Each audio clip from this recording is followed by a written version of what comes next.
Hi, welcome to Street Priest Ministries. I'm your host, Brother Jay, as we're taking the Gospels back to the street. Today's drive-through message is God unjust? Job's temptation. So turn in your Bibles to Job 1.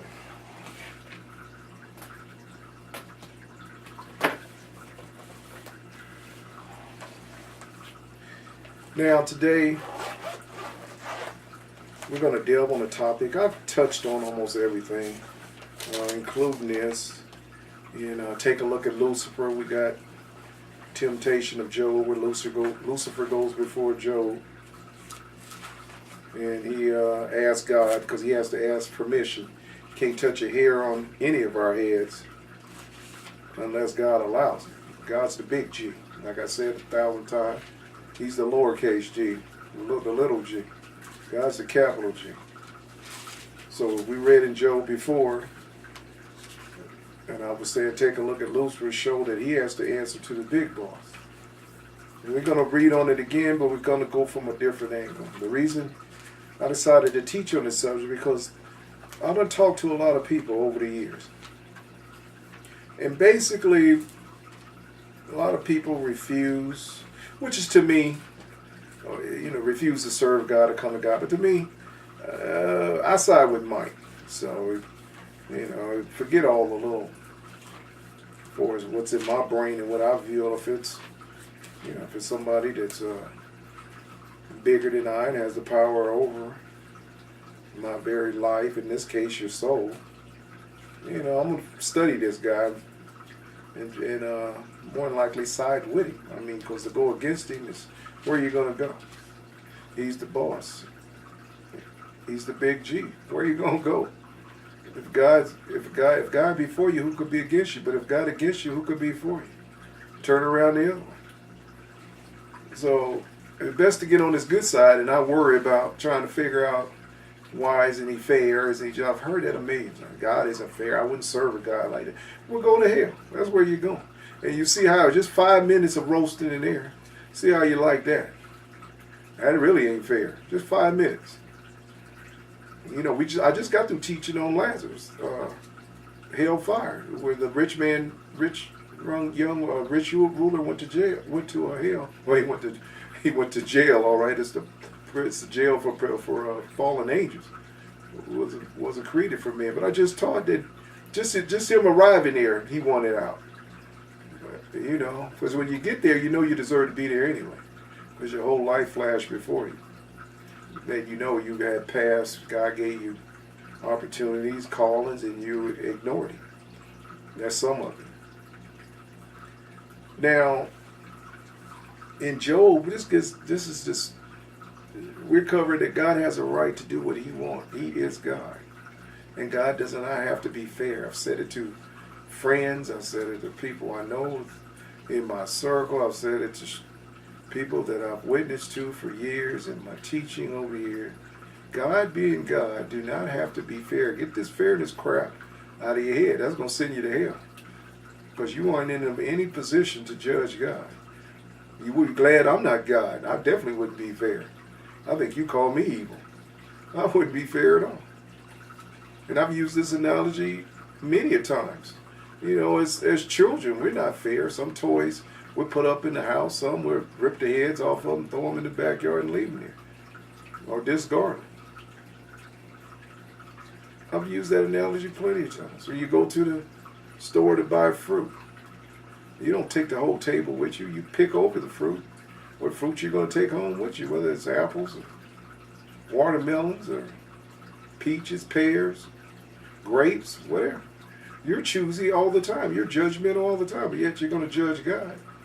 Because he's picky and choosy over his creation, what he want to take home and display in eternity with him, the rest of eternity. Get the kingdom of heaven, where I definitely lay out. You're not getting in God's house and irritating him for eternity. You're going to put you through some home training. It's like anybody come over my house. You can't just do what you want. You just can't come over here, prop your feet up on the couch of my nice furniture, spill a beer on my nice carpet, go in my refrigerator and help yourself to what you want? No, that's not happening. Not taking your shoes off. Not speaking to me when you come through the door. I mean, no, you're going to learn some house manners. And it's the same, smoking it. You're not going to smoke in my house. I don't allow no smoking in my house. Got one designated area in the front yard. That's it. That is not even the backyard. You can't even smoke in the backyard. So God's the same way. Now, let's get into the book of Job, chapter 1. There was a man in the land of Uz whose name was Job. And that man was perfect and upright. Get this. This is the Bible talking. Nothing wrong with Job. Job did what he's supposed to do in God's eyes. Of course, he's still a sinner. He wasn't, absolutely perfect, but far as doing what he's supposed to do and in worshiping God, he was. Excuse me. And one that feared God and eschewed evil. That's a very good start. Fear of the Lord, the Bible says, is the beginning of wisdom, and apart from evil, understanding. And there were born unto him 7 sons and 3 daughters. He had 10 children. His substance was also 7,000 sheep and 3,000 camels and 500 yoke of oxen. He was a shepherd king as well. Remember we talked about the Hyksos, the shepherd king? He was the Donald Trump of his day as far as being a billionaire in cattle. He was very rich and wealthy.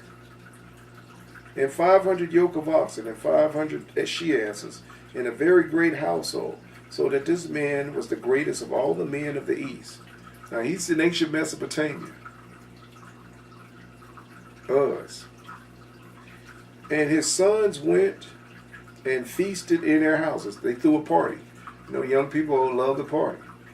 And his sons went and threw a feast in their houses, every one his day, and sent and called for the 3 sisters to eat and drink with them. They summoned their sisters to eat and drink with them. The piety of Job. Okay. And it was so, when the days of their feasting were gone about, that Job sent and sanctified them, and rose up early in the morning and offered burnt offerings. After they got through partying, Job's thinking in case they sinned or did something against God, he conducted an atonement offering for them. And sent and sanctified them, and rose up early in the morning and offered burnt offerings according to the number of them all. Can't even talk about God. This is worship, membership, and work about giving. This was agrarian society. They dealt in cattle.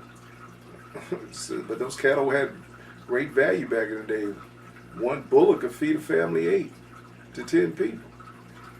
And you just burn it, let it go up in smoke to make God happy. That's what a burnt offering meant. A burnt offering meant to ascend for God's pleasure. That's exactly what it meant. Rose up early in the morning and offered burnt offerings according to the number of them all. For Job said, it may be that my sons have sinned and cursed God in their hearts. Thus Job did continually. So he made intercessory for his family on a regular, just in case they got out of favor with God and did something to displease God. He stepped in with his offerings, which pleased God. Now there was a day when the sons of God came to present themselves before the Lord. These are angels, these sons of God. And Satan came also among them. Now remember, Satan's name is Satan, adversary. Adversary against God, man, nature, everything, the whole universe. I call Satan the cosmic poo-pooer. Poo-poos on everything. Now there was a day when the sons of God came to present themselves before the Lord, and Satan came also among them. And the Lord said unto Satan, whence comest thou? Where you coming from, man? Then Satan answered the Lord and said, from going to and fro in the earth and walking up and down it. And I think it's Peter. I think it's 1 Peter chapter 5. I can't remember the exact verse, but I know I'm close, maybe 5:5. You can look it up. But it says, be sober, be vigilant, because your adversary, the devil, walks to and fro like a roaring lion, seeking whom he may devour. This is what he does. He's walking to and fro who he can pick off. That's his job. His job to get as many dummies to follow him to hell as he possibly can. And you got some dummies that just openly worship him and just running into the mouth of the beast and being swallowed up. It's amazing. And they following a loser right into hell. He's a loser. He's going to lose. Nobody more gangster than my God I serve. He's the big G. He's the wannabe G. Little lowercase G. And he's going to get stomped down in the end. Into hell. But here he is. He's not content until he gets his whole mission is to get you down there with him. There's going to be a lot of people that's sold out, especially those sold their soul for material gain down here. They're going to be down there with their Father below. That's his mission. But really, that's not the great joy to get them, because they're greedy for gain. That's not much joy. The joy is to get one of you or me in the hell with him. That's worth probably 100 of them, maybe 1,000, to seduce us to go to hell with him. Those that are called, that's full of the Spirit in God, been walking in faith, for him to lure you onto his side, join his team. That's triumphant for him. He gets off on that.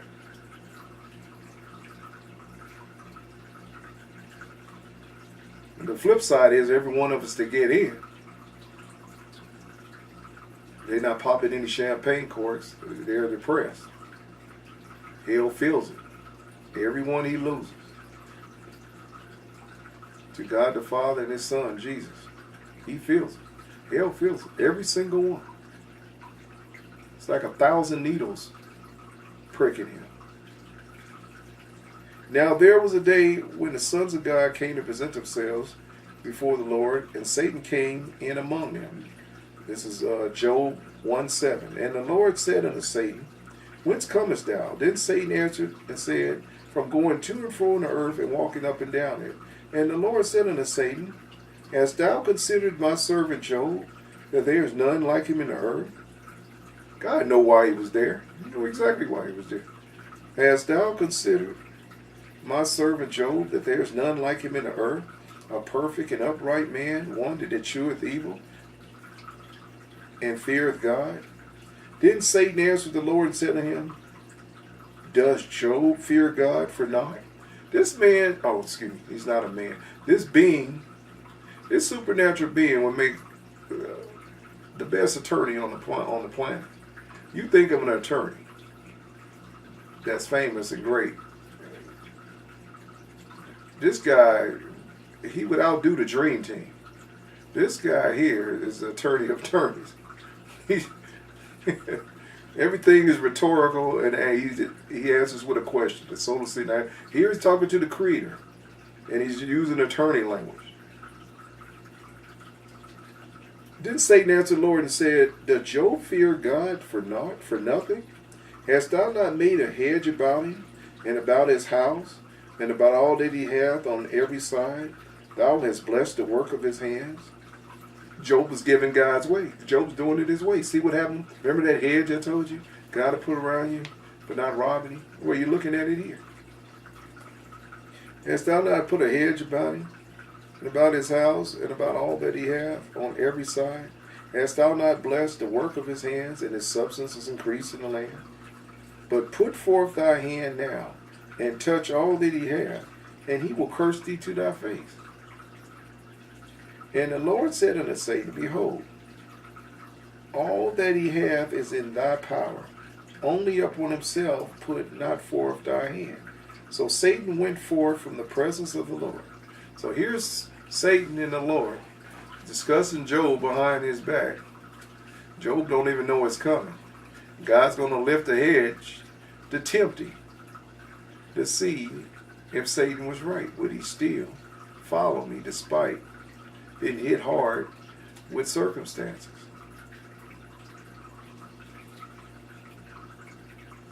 Would Job still be faithful? Would you still be faithful?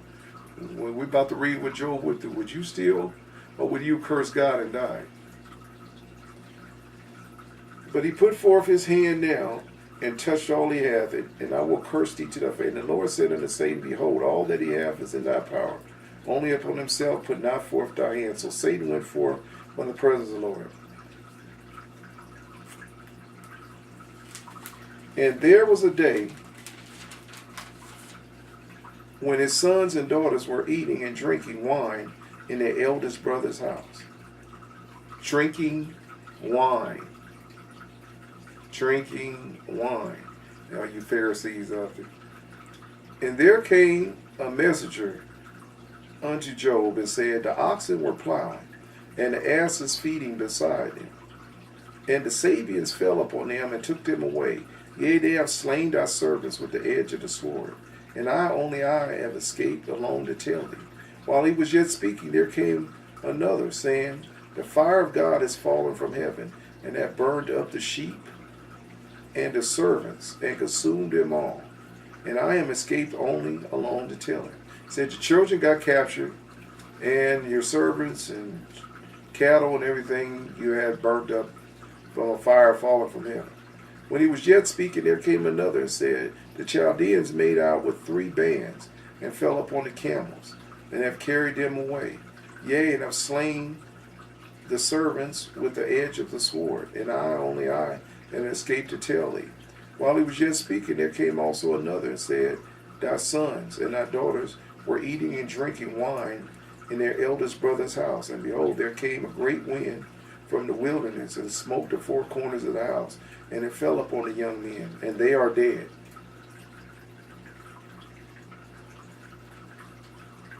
And only I have escaped alone to tell thee. Then Job arose, rent his mantle, and shaved his head, and fell upon the ground, and worshipped. And worshipped. And worshipped. After getting all this bad news, he fell upon the ground and worshipped, and said, Naked I came out of my mother's womb, and naked I shall return thither. He said, Naked I came into the world, naked I shall return. Can't take nothing with you. I don't care what you have. I don't care if you're a billionaire listening to me right now. You got to leave it to somebody else. You're not taking not a dollar out of here. Not an ounce of gold. You're not going to take your cars, your planes, your boats, nothing. Everything going to stay here. That's the King Tut model. Can't take nothing with you. Naked you going to come in, and naked you shall return. And he said, Naked I came out of my mother's womb, and naked shall I return thither. The Lord gave, and the Lord hath taken away. Blessed be the name of the Lord. In all this Job sinned not, nor charged God foolishly. God's the boss. He said God can take away, and God can add to you.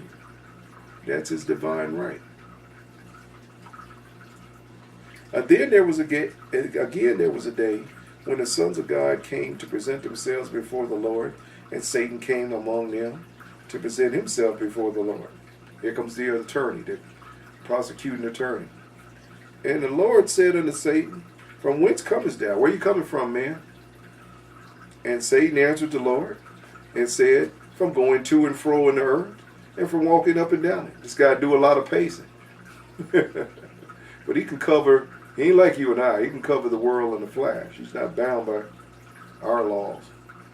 And the Lord said unto Satan, Hast thou considered my servant Job, that there is none like him in the earth, a perfect and upright man, one that fears God, and escheweth evil, and still holdeth fast his integrity, although thou movest me against him, to destroy him without a cause?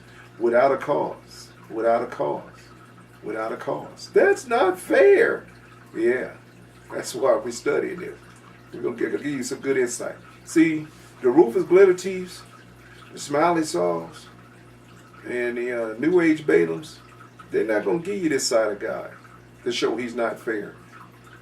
But street priest ministry goes where none of these people where they fear to tread and won't go. Or they know what's right, but they refuse to teach it. So it's left up to street priest ministry to set you straight, that God can do what the hell he want to do. If you don't like it, tough titty, said the kitty. He's the boss.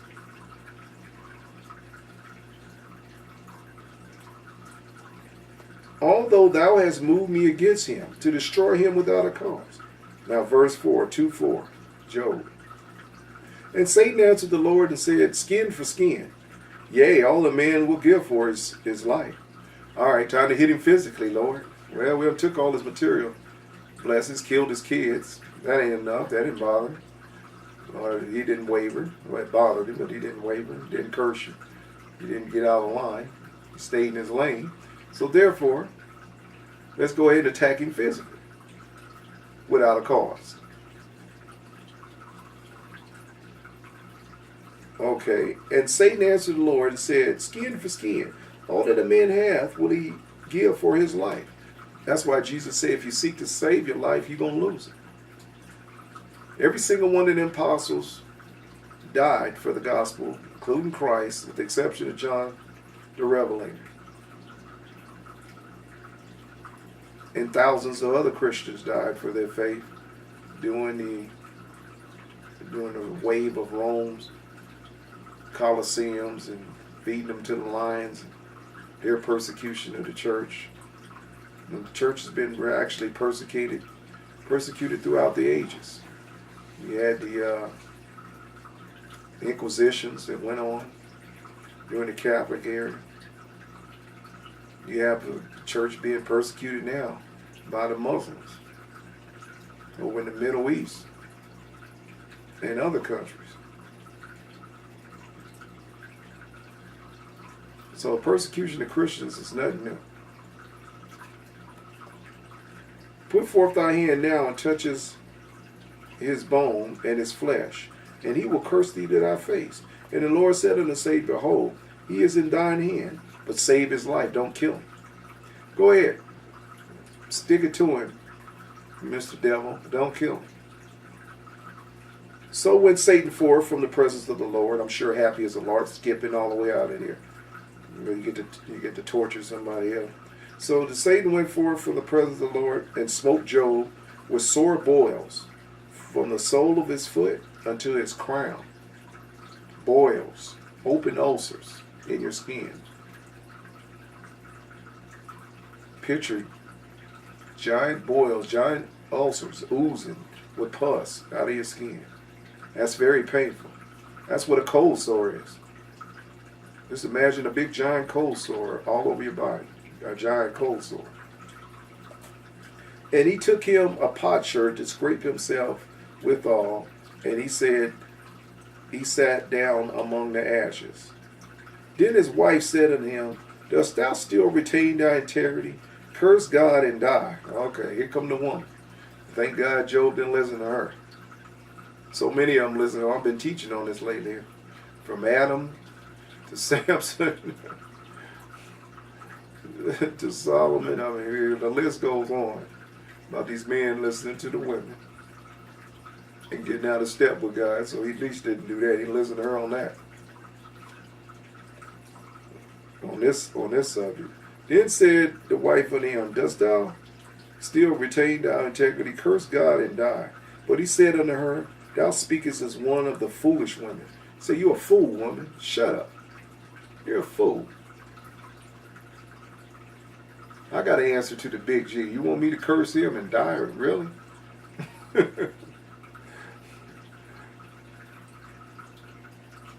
I'll tell you men something. A woman's a great thing and a great addition. I've taught on that. When she's in subjection to God's will and God's order of things. I just got through teaching that God has an order. We're to follow God and the woman to follow us as we follow God.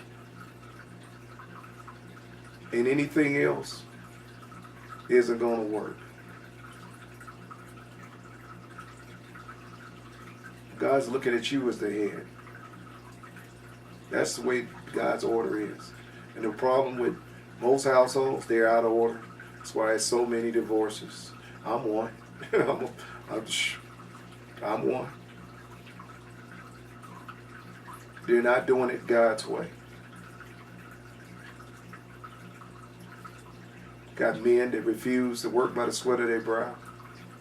You got women who refuse to be in subjection to the man as God has intended in his word in Genesis that we just got through reading. Genesis 6. We all got our curses.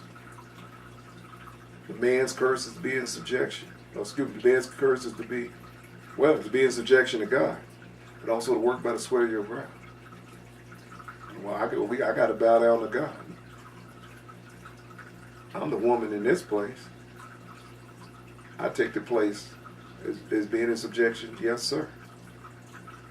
And a woman is supposed to be in subjection to the man, yes, sir. When that order is met,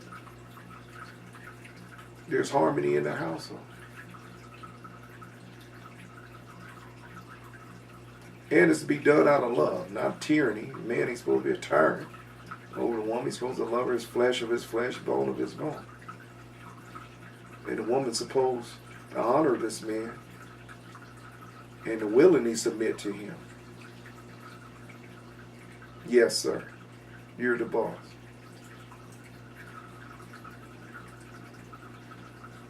Anything else isn't going to work. That's why relationships aren't working. I don't even counsel them. Don't speak to them and say, hey, I can show you what God said do. If you don't want to follow it, well, especially expect a life of misery and loneliness. I used this analogy before. A car is designed to run on gasoline. It's engineered for that. Petrol.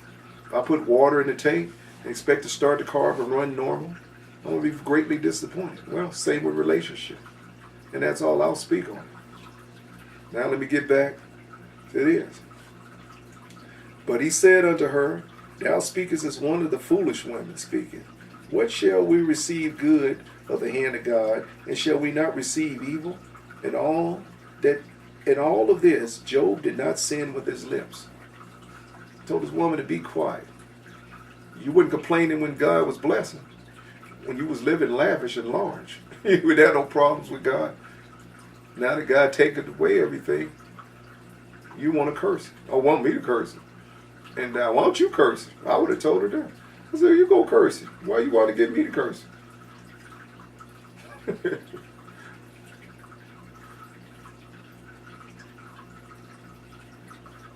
Now, Job enters into the suffering, and we're going to turn to Job 38.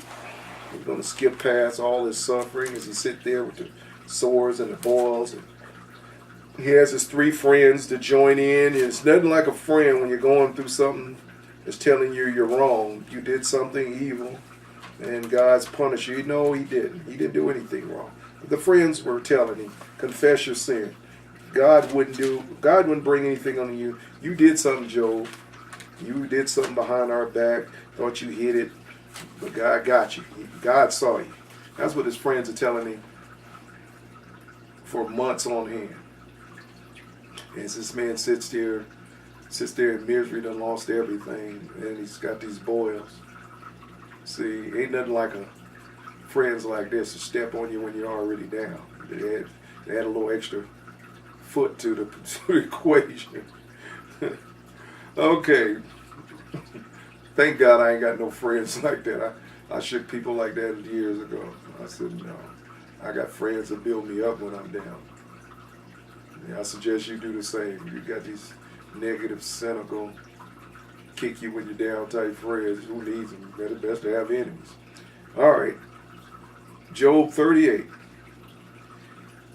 Then the Lord answered Job out of the whirlwind and said, who is this that darkeneth the counsel by my words without knowledge? Gird up thy loins. He said, stand up, be a man. Get some balls, Job. That's what he said in a letter.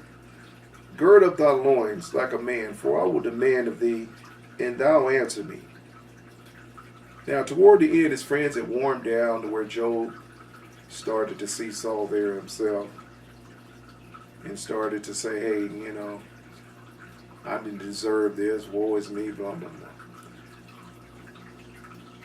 Where hast thou then laid the foundation of the earth? He said, did you lay the groundwork of the earth, the foundation of this earth? He said, did you have anything to do with that? Who hath laid the measure thereof, if thou knowest, or who hath stretched the line upon it? Whereupon the foundation thereof fasteth, or who hath laid the cornerstone thereof? When the morning stars sang together, and all the sons of God shouted for joy. Or who shut up the sea with the doors, that it break forth? He said, who put a current or a band around the ocean so it doesn't overflow, or the seas, where the water just don't overrun its boundaries? Who put boundaries on the sea? This is God. This is God boasting, which he has a right to do. This is God bossing up. He said, who are you? Who are you to judge me? Because he got slipped into a little judgmental mode, Job did, of God. And God said, who are you to judge me? I made all this. I'm the creator. I'm the big cheese. I'm the head honcho. I'm the big G. I'm the boss, the big boss. Who are you to tell me how to treat my creation or what to do with it?